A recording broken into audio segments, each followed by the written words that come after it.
नमस्कार.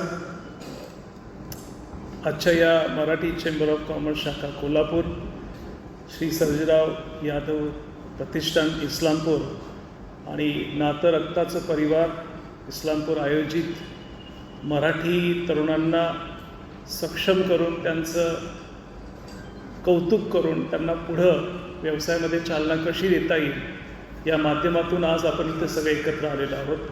आणि या कार्यक्रमासाठी उपस्थित असणारे श्री उज्ज्वल साठे साहेब, श्री सर्जेराव यादव साहेब, अमरसिंह पाटील साहेब, doctor Bharati Patil ma'am, Mohan Waingade Maratha chamber of commerce, Umesh Kurwalkar, doctor Rajendra Patil साहेब, या कार्यक्रमाचे आयोजक उत्तम पाटील साहेब, त्यानंतर रणजित सर आणि डॉक्टर स्वयं सर, परत या कार्यक्रमाचे होस्ट संकेश शिंदे आणि शंकर चव्हाण सर. मला वाटतं ज्या पद्धतीनं यादव साहेबांनी मगाशी त्यांच्या प्रतिष्ठानाच्या मार्फतीनं जी सोशल वर्कमध्ये कामं केलेली आहेत ती खरोखर साहेब वाखाणण्यासारखी आहे. कारण आपल्यासारख्या अतिशय बिझी असणाऱ्या एक उद्योजक म्हणून काम करणाऱ्या माणसाने सोशल वर्कमध्ये एवढा वेळ देणं आणि ते मनापासून करणं, कुठल्याही गोष्टीची अपेक्षा न करता करणं, हे खरोखर वाखाणण्यासारखं आहे. त्यामुळे मला वाटतं सगळ्यांनी एकदा यादव साहेबांचं टाळ्या वाजून एकदा अभिनंदन. त्यांचा मुलगा शुभम याच्याशी भेटलो आणि मलाही खूप बरं वाटलं की ज्या पद्धतीनं साहेब स्वतः डिसिप्लिन आणि ज्या पद्धतीनं लोकल कम्युनिटीबद्दल असेल, उद्योजकांबद्दल असेल, ज्या पद्धतीची आस्था त्यांच्या तीच आस्था मला शुभममध्ये देखील दिसली. आणि खरोखरच ही चांगली गोष्ट आहे की एका पिढीपासून ही पिढी दुसऱ्या पिढीपर्यंत ही गोष्ट जाणं हे खरोखर एक चांगल्या व्यक्तीच्या त्यांच्या संस्काराचं एक उदाहरण आहे. आजचा जो दिवस आहे त्याच्या माध्यमातून आपण बऱ्याच उद्योजकांनी वेगवेगळ्या माध्यमातून आपल्या व्यवसायाला सुरुवात केली.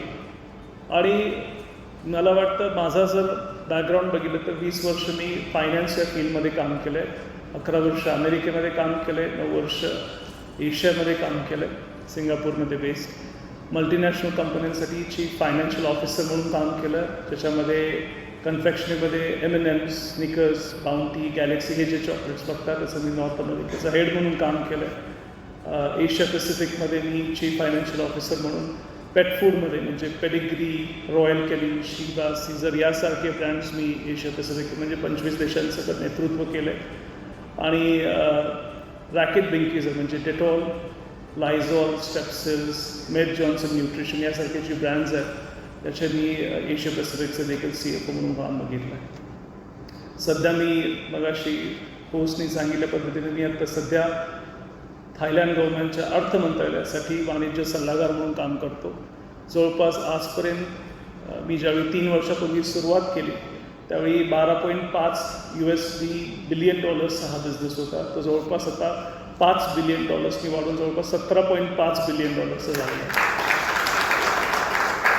आणि मला खरोखर अभिमान, एक मराठी मुलगा, एक कोल्हापूरच्या शिवाजी पेठमधून आलेला मराठी शाळेत शिकलेला मुलगा म्हणून खूप अभिमान वाटतो की खरोखरच आपल्या भारतातल्या उद्योजकांना हात देणं, जे खरोखरच कर्तृत्ववान आहेत, जे स्टार्टअप फेजमध्ये असतील, IPO फेजमध्ये असतील, त्यांना इंटरनॅशनल लेवलला कोलॅबरेशन्स देणं आणि तिथं असणारे सामंजस्याचे करार घडवून आणणं किंवा त्यासाठी लागणारे कस्टम ड्युटीज किंवा फॉरेन डिरेक्ट इन्व्हेस्टमेंट्स या सगळ्या गोष्टीमध्ये ट्रान्सपरन्सी ठेवून जेवढा जास्तीत जास्त आपल्या उद्योजकांना हात देता येईल त्याला मदत करणं. मला वाटतं डॉक्टर स्वतः तुम्ही MSMEमध्ये बऱ्याच कौशल्य विकासामध्ये काम करता, त्यामुळे मला तुमचं मार्गदर्शन वेळोवेळी याच्याबरोबर लागणारच आहे.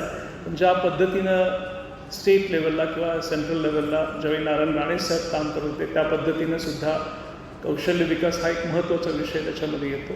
पण थोडक्यात सांगायचं झालं तर माझं काम हे नेहमी 2 देशामधला बिझनेस कसा वाढवता येईल आणि आपल्या दोन्ही या उद्योगधंद्याच्या माध्यमातून आपल्या उद्योगांना चांगलं एक्सपान्शनसाठी किंवा रेव्हेन्यू जनरेशनसाठी उपयोग कसा होईल याच्यामध्ये असतो. हे मला वाटतं खूप हाय लेवलला बोलणं झालं. आता जे उद्योजक माझ्यासमोर आहेत त्यांच्यासाठी महत्त्वाच्या गोष्टी मला जर सांगायच्या झाल्या तर मला वाटतं प्रत्येक उद्योगामध्ये आपण पॅशनेटली उतरतो आपल्याला खूप काम करण्याची इच्छा असते, आपण खूप कष्ट करतो, पण प्रत्येक बिझनेसचा महत्त्वाचा मुद्दा म्हणजे त्याचे फायनान्शियल्स, म्हणजे त्याचं आर्थिक महत्त्व सगळ्यात महत्त्वाचं आहे. त्यामुळं फायनान्शियल एज्युकेशन किंवा त्याला आर्थिक साक्षरता हा मला वाटतं सगळ्यात महत्त्वाचा विषय जे उद्योजक आहेत त्यांनी समजून घेतला पाहिजे. कारण कुठलाही व्यवसाय बघितला तर त्याचं यशस्वी होणं किंवा अयशस्वी होणं हे त्याच्या ताळेबंदावर असतं, त्याच्या नफ्यावर असतं. त्यामुळे तुम्हाला प्रॉफिट अँड लॉस स्टेटमेंट कसं वर्क होतं, बॅलन्स शीट कसं असतं, कॅश फ्लो कसा वर्कआउट होतो, हे साधे चहाच्या गाडीवर असणारा काम करणारा असू दे किंवा मोठा बिझनेसमॅन असू दे, त्याला तुमच्या आर्थिक व्यवस्थापनाची माहिती असणं खूप महत्त्वाची आहे. तुमच्या पुढचे 6 महिन्याचं रेंट असेल तर तो किती असेल, तुम्हाला लागणारा पगाराची किंमत किती आहे, तुमचे येणारे कॅश क्रेडिट्स जे आहेत ते किती दिवसाचे क्रेडिट टर्म्स तुमचे आहेत, तुमच्या हातामध्ये बँकेमध्ये कॅश किती आहे, या गोष्टींचा अभ्यास पूर्णपणे केल्याशिवाय मला वाटतं तुम्हाला बिझनेसमध्ये सक्सेस मिळणं अवघड जातं. त्यामुळे पहिली सगळ्यात महत्त्वाची गोष्ट, कितीही तुमचा मोठा बिझनेस असू दे किंवा कमी मोठा असू दे, महत्त्वाची गोष्ट म्हणजे आर्थिक साक्षरता तुम्हाला ॲब्सोल्युटली माहीत पाहिजे. आणि त्याचमुळं मी जर एशियन कंट्रीजमध्ये बघितलं तर पहिली वयाचे 8 वर्ष ज्यावेळी मुलं शाळेला जातात त्यावेळी त्यांना फक्त सर्वायवल स्किल्स शिकवले जातात. जपानसारख्या कंट्रीचं तुम्ही एक्झाम्पल घेतलं तर त्याच्यामध्ये पहिली 8 वर्ष फक्त मुलांनी बँकेमध्ये व्यवहार कसे करावे, घरापासून शाळेपर्यंत रेल्वे किंवा बस कशी घ्यावी, किंवा एखादा तुम्ही ट्रेनमध्ये जात असाल, एखादा म्हातारा माणूस असेल किंवा एखादी प्रेग्नंट लेडी असेल तर तिला आपली सीट देणं, हे मॅनर्स त्यांना शिकवले जातात, जे आपले संस्कार आपण एका दृष्टीने म्हणतो. या सगळ्या गोष्टी पहिल्या वयाच्या 8व्या वर्षापर्यंत शिकवतात आणि त्याच्यानंतर सगळे जे अकॅडमिक्स असतात त्याच्यामध्ये त्यांना ट्रेन केलं जातं. त्यामुळे मला वाटतं की ह्या गोष्टी पहिल्यापासून आपल्याला लक्षात आल्या पाहिजेत. कारण फक्त सरांनी सांगितल्या पद्धतीनं फक्त पैसा मिळवणे हा एम नसतो, तर ओव्हरऑल कम्युनिटी आपल्या व्हॅल्यू ॲडिशन जो प्रोडक्ट असतो त्याच्यापासून बेनिफिट झाली पाहिजे. आर्थिक गोष्टी महत्त्वाच्या आहेच, पण त्याचबरोबर ओव्हरऑल होलिस्टिकली सस्टेनेबिलिटी म्हणजे जे आपण कुठलेही प्रोडक्ट्स बनवतो त्याचे कार्बन फुटप्रिंट्स काय आहेत, त्याचे सस्टेनेबल आपल्याला इकॉनॉमिकल डेव्हलपमेंट किंवा त्याचे एन्व्हायरमेंटवर असणारा इम्पॅक्ट, या गोष्टीचाही विचार करणं मला वाटतं महत्त्वाचं आहे. त्यामुळं शिक्षण पद्धती ही महत्त्वाची आहेच, पण त्याचबरोबर तुमची आर्थिक साक्षरता ही सगळ्यात व्यवसायामध्ये महत्त्वाची आहे. दुसरी महत्त्वाची गोष्ट म्हणजे आपल्याला गव्हर्मेंटच्या ज्यावेळी स्कीम्स येतात, MSME असू शकतं, आत्मामध्ये असू शकतात, स्मार्ट असू शकते, मॅग्नेट असू शकते.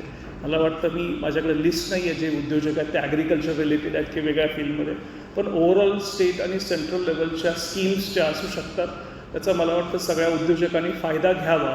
कारण ह्या आपल्या GST, आपल्या इन्कमचा, आपल्या हार्ड अर्न मनीमधून ज्यावेळी गव्हर्मेंट बजेट करतं त्यातून ह्या गोष्टी तुम्हाला सगळी प्रोव्हाइड केल्या जातात. त्यामुळे मला वाटतं ज्यामुळे अति चांगले ऑफिसर्स आपल्याकडे आहेत त्यांची पूर्ण माहिती घेऊन त्या योजनांची, त्याबद्दल इम्पॅक्ट कशा पद्धतीने आपल्याला लवकरात लवकर आपल्याला त्याचे यूज त्या योजनांचा करता येईल ह्या गोष्टी आपल्याला महत्त्व. आणि त्याच्यामध्ये माझ्यासारख्याचा कुठं आपल्याला उपयोग होत असेल स्टेट लेवलला किंवा सेंट्रल लेवलला तर अगदी 100% सांगावं, मी 100% आपल्याला मदत करेन. ही दुसरी महत्त्वाची गोष्ट. तिसरी गोष्ट म्हणजे तुम्ही एखादा बिझनेस बघता तर त्याला नेहमी शॉर्ट, मीडियम आणि लाँग टर्म या 3 फेजमध्ये तुम्ही बघावा असं मला सजेस्ट करावं असं वाटेल. शॉर्ट टर्ममध्ये तुम्हाला रेव्हेन्यू जनरेशनवर फोकस करावं लागेल, मिड टर्ममध्ये रेव्हेन्यू आणि प्रॉफिट, आणि जसं जसं पुढं जाल त्या पद्धतीनं सस्टेनेबल पद्धतीनं तुम्हाला आपला प्रॉफिट कसा वाढवता येईल, त्याच्यामध्ये फिक्स कॉस्ट किती आहे आणि व्हॅरिएबल कॉस्ट किती आहे याचा अभ्यास तुम्हाला अगदी क्लिअर असणं महत्त्वाचं आहे. तुमचा ब्रेक इव्हन पॉईंट काय आहे. त्यामुळं कुठल्याही बिझनेसमध्ये तुम्ही जात असाल किंवा ऑलरेडी आहात तर या गोष्टी प्रॉपर अभ्यास करून तुम्हाला बॅक ऑफ द माइंड तुम्हाला माहीत पाहिजे की बाबा आपला ब्रेक इव्हन पॉईंट काय आहे, या महिन्याचा खर्च एवढा आहे, या महिन्यामध्ये एवढा आपल्याला रेव्हेन्यू केला पाहिजे. किंवा तुमचा सीझनल बिझनेस असेल तर त्या सीझनल बिझनेसप्रमाणे तुम्हाला म्हणजे पावसाळ्यामध्ये काय प्रोडक्ट विकले जातात किंवा उन्हाळ्यामध्ये ते जास्त विकले जातात, अशा पद्धतीचं तुमच्या सीझनॅबिलिटी बिझनेसमध्ये बघून तुमचं फायनान्शियल प्रोजेक्शन तुम्हाला एक वर्षाचं, 3 वर्षाचं आणि 5 वर्षाचं केलं तर तुम्हाला त्याचा चांगल्या पद्धतीने उपयोग